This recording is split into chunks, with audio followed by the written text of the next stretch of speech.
You ready for this? I've been ready for this my whole life. All right. I was thinking of doing a Kerouac style road trip across the United States, after this whole COVID thing lifts. You ever take a trip like that? I've done a handful of long distance driving trips um, up and down the East Coast, but also from the West Coast back to the East Coast and then returning to California. So I've definitely done my fair share of driving in this country. Do you have the longing for the great American road trip? I think there are so many things that I've been lucky enough to see in the world that I now, at this point in my life, realize there are tons of things that I need to see here in this country. And a road trip could potentially be the best way to see them. I think to do it effectively, you need an amount of time where you can be as leisurely as possible. There's no deadline and there's no, I've got to make it from Chicago to St. Louis by sundown to get to this place at this time. I think you really need to be able to take your time and kind of like let the road take you where you need to go. It feels like you need a mission, though. Ultimately, like there's a reason you need to be in San Francisco. That's like the Kerouac thing. You have to meet somebody somewhere kind of loosely in a few weeks. And then it's as you struggle on towards that mission, you meet weird characters that get in your way, but ultimately sort of create an experience. I think having a loose deadline is good, but that's a beginning and an end point. And what I mean is, I don't want to have to be, all right, we're leaving, say, Boston on Sunday night. Let's get to New York by Monday morning. And then from New York, we're going to go to Philly and we've got to be in Philly at 4. A vague beginning and end is fine, but I think having very strict guidelines in between will rob you of certain experiences along the way. If you have a time frame to get from Philly to Indianapolis and some awesome shit starts to happen in Philly, do you really want to have to cut it short because you got to be in Indianapolis by sunup? Why do you have to be anywhere by any time for any reason, really? Plans Well, change. plans change all the time, exactly. But if we're talking about having a mission or the type of road trip, I just think it would be best to have it as loose and flexible as possible. I don't know. You got to make hard deadlines and then break them, totally change the plans, disappoint people, break promises.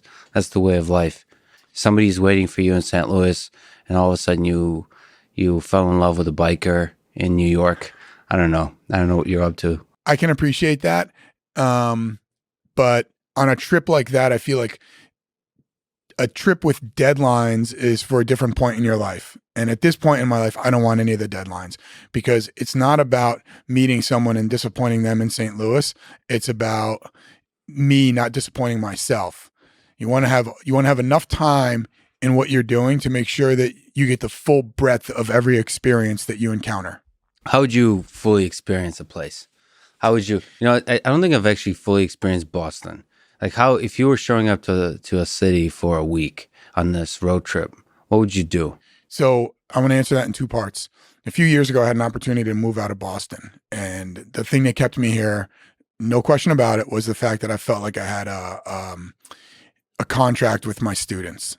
And I did not, I felt like a great many of them took a leap of faith by joining my gym and asking me to teach them what I know. And when I had an opportunity to leave Boston, I thought of those people and I thought I want to fulfill my obligation to them. So because I made a decision to stay here, I then that summer made a decision to endear myself to the city of Boston. And I tried to find lots and lots of different things to do. I can tell you that the coolest thing that I found to do in this city is the MFA, where they have like on Friday nights, they'll have like different exhibits and stuff. And they'll have like little beer carts and food tents. And you can go like, do a painting class off on the side. Very cool night of things to do. But in general, whenever I'm in a new city, I try not to pay attention to Google and I try not to do anything that I find on a travel site. The best thing to do is to walk out of your hotel or wherever it is you're staying and find the most normal looking bar, have a drink, and talk to a bartender. So the people. And then you can experience that town the way that they experience it. Even in a city where there are tons of tourist attractions, locals probably visit the same tourist attractions when they have visitors come from out of town. But you want to see how they view those places and how they visit them. And you want to go to eat where they're going to eat. Like, you're going to, for the most part, the North End is not a place where I would take someone and say, hey, this is Boston's the pinnacle of Boston dining, because it's very touristy. There are a handful of really good restaurants there, but I want to know I want to go to Bogey's place. I want to know like the down low spots where The hell's Bogey's place? it's like a little steakhouse in the back of JM Curly's. Exactly. It's like a shitty bar. No, it's just a bar with like bar food. But I think that like South Boston. it is in Boston. Yeah, it's Like South Boston. no, it's in the downtown area. Like I don't know what the neighborhoods are called here, honestly, because they have an area called downtown Boston, and I don't even know what the hell that means. I think it's near the financial district. Where's Southie? Because I've heard about this Southie. Southie is South Boston. But is there a difference between South Boston and Southie? No, it's the same thing. No, but like, the mythical Southie. I think the mythical Southie is something that's long gone now, and the term now actually is Sobo. Oh no. Yeah, It's changed. What? Who took over what? What's the the Goodwill Hunting personality? That's Southie, isn't it? Strong accent, those badass dudes. I came here right at the end of like what was South Boston. So when I got, and my gym is in South Boston, the neighborhood was just starting to change. So I think as gentrification happened and they started building more luxury condominiums, they were buying all these old businesses out, all the mom and pop businesses. And I think that kind of changed the makeup of the community. And it wasn't only because there was an influx of new young people with disposable income, it's because there's an exodus of the older people who kind of grew up and raised their families there, because they were being offered humongous sums of money for their homes that they had bought like in the late 70s and early 80s so that they could develop those areas. So you have a combination of the influx of new people and the exodus of the old, and now you just got this totally new neighborhood in its place. What do you love about Boston? Is there a love still for Boston? You certainly have the love of the thing that's gone as well. Yeah, I think I don't want to pin this on Boston because it's happening in all great cities. As these areas become gentrified, what's happening is the personality and the character of the neighborhood is just being run out. And I have nothing against people coming in and making money and things like that. But when you do it at the expense of the culture, the character, and the personality of the neighborhood, I mean, you're kind of standing on the shoulders of giants. These are the people that came here and built these areas up.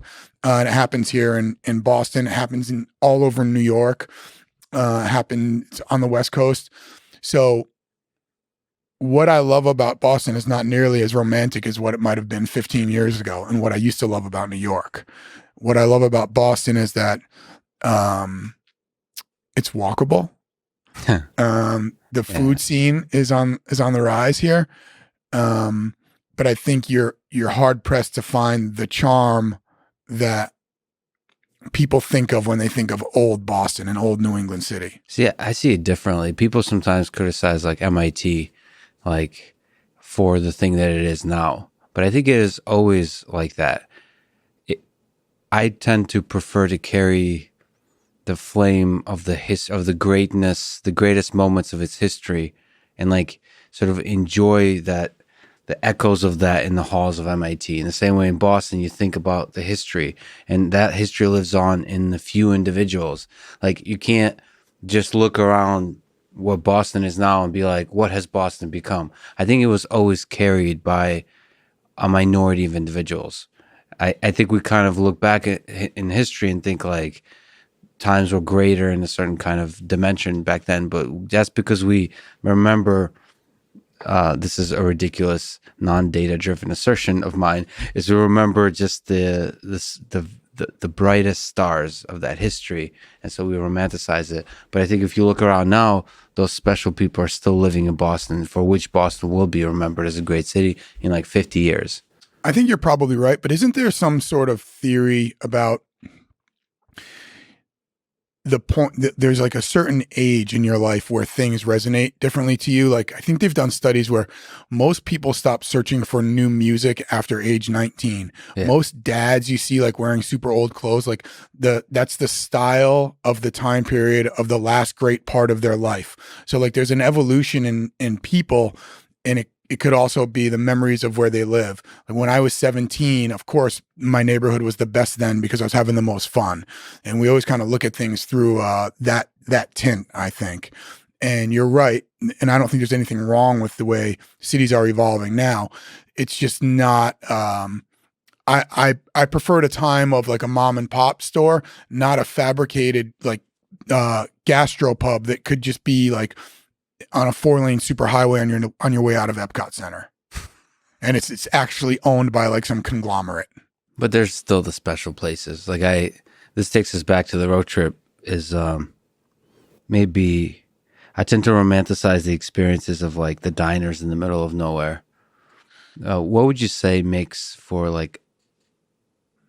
It feels like life is made up of these experiences that maybe on paper seem mundane, but are actually somehow give you a chance to pause and reflect on life with like a certain kind of people, whether like really close friends or complete strangers. Maybe alcohol is involved in the middle of nowhere. It seems like a road trip facilitates that if you allow it to. Like, what do you think makes for those kinds of experiences? Have you had any? I think in the context of a road trip, I think it's like hyper localization, and I think it is those experiences along the way with people, and the people that you're with will color the experiences differently depending on the person. The road trip you took was with somebody else or alone? So I've driven up and down the East Coast several times. When I drove from LA to New York, my friend was on the run from the cops. Yeah. So we were trying to get traffic out of tickets. Yeah, traffic Allegedly. tickets. Yeah, allegedly. Yeah. We were trying to get out of LA because he was going to have to go away for a little while. Yeah. So we drove from LA and we just, we were young kids. We had no idea what we were doing. And we drove east. And then, we had an unbelievable trip, mostly because we didn't really have a destination. We didn't really have a time frame, thank goodness, because he got arrested again in Pennsylvania. So we got kind of stuck there. And then, and then we drove back to LA when he got out in Pennsylvania. But all the stops along the way were kind of like weird things. Like you have no money, right? So you're finding that like a little diamond in the rough place to eat, the diner you talk about, like that place. I once was in, where was I? I think I was in Buenos Aires, and the guy that I was with, he said, I know this quaint little spot around the corner. And I was young, I was like 25, and I thought the coolest thing in the world would be to be such a citizen of the world that these quaint little spots around the corner in like all these great cities. Like I know where to get this great chicken sandwich in Argentina. I know where to get this great meal in Costa Rica. I know where to get this super local like egg in another country. I always thought that was really cool. Like the ability to do that anywhere in the world. Did you get closer with that guy when through the trip? I found that like so I took a trip across the United States with a guy friend of mine. We had different goals. I was searching for meaning in life, and he was searching for what's the politically correct way of phrasing it, but just basically trying to sleep with every kind of woman that this world has to offer. What's the difference between those two things? Well, I guess he was searching for the different kinds of meanings. Oh. I still think that you can't find meaning between a woman's legs, I suppose. Have you tried all of them? But there was a tension there. We grew closer with those experiences, but we've gotten in fights. There was a lot of like literal almost fights, and then we were close, and there was like silences, but then we were like brothers, and this whole weird journey of friendship that we went on. I think anytime you spend that much time in like a small space with another person, you're going to have the different parts of the relationship will manifest themselves. You'll have the periods of closeness. You'll have the periods of vulnerability where it's like maybe you're driving through Denver and it's 3 a.m. and you talk about something you might not have otherwise talked about. You'll have the periods where you don't want to see that motherfucker ever again, right? And depending, could be because of anything. Yeah. But the guy that I drove twice with, we're still in contact. We're still buddies. We have very different goals also. But at that point in our lives, we never even contemplated the meaning of life. We were about probably more to the point of the friend that you drove with, we were more about racking up experiences, whatever they were. Right. I want to be able to retell this. Stories. Yeah, I want to be able to retell this, and it's got to sound cool. Like, I don't want to retell a story about, and then we drove through Alabama and they've got a lovely library and I checked out this book, and, I'm not interested in retelling that. Do you remember any, this is a kid's show. Do you remember any stories that the kids would enjoy from those times that were profound in some kind of way? There were some impactful moments on the beginning of our road trip where we had no money. And as a couple of kids who knew nothing, we literally we stopped in Vegas and we went to Circus. At the time, they had $3 blackjack and we had like $12. And my buddy was a kind of a degenerate gambler, so he knew what was up. I was just like kind of stuffing chips in my pockets, making sure we could pay for the gas. And just being at a point, which is like a starting line. And like, we drove from LA to Vegas, which is only about 4 hours. And being at the starting line and realizing like, we may not even like get off the starting line here. And if we don't, what are we doing? We're going to be two guys stuck in Vegas. We have no money. We can't go west because you're going to get pinched. We have no money to go east. What the hell are we going to do? We're going to wind up in Vegas. So, that was kind of a profound thing where it potentially could have been a turning point in our lives had we not made enough money to continue going east. That's the beautiful thing about road trips when you're broke, is like, in retrospect, everything turned out fine, but you're facing the complete darkness, the uncertainty of the possibilities laid before you. And like, I don't know if you were confident at that time, but like, I was really full of self-doubt. Like, just like, all I could see is all the trajectories where you just screw up your life. Like, what am I doing with my life? I'm a failure. Like, all these dreams I've had, I've never realized I'm a complete piece of shit. All those kinds of things. I had no concept of consequence. I probably had toxoplasmosis. I had literally no concept of consequence. Immediate gratification was all I cared about. Oh, so existentialist. Yeah, it did not even enter my mind in my like early 20s that anything that I was doing at that point could reverberate for the rest of my life. I think part of me didn't even think I'd make it this far. Yeah. And so I was not interested in like the long play. I remember thinking like, why should I be acting now in a way that might impact a point in my life I never reach?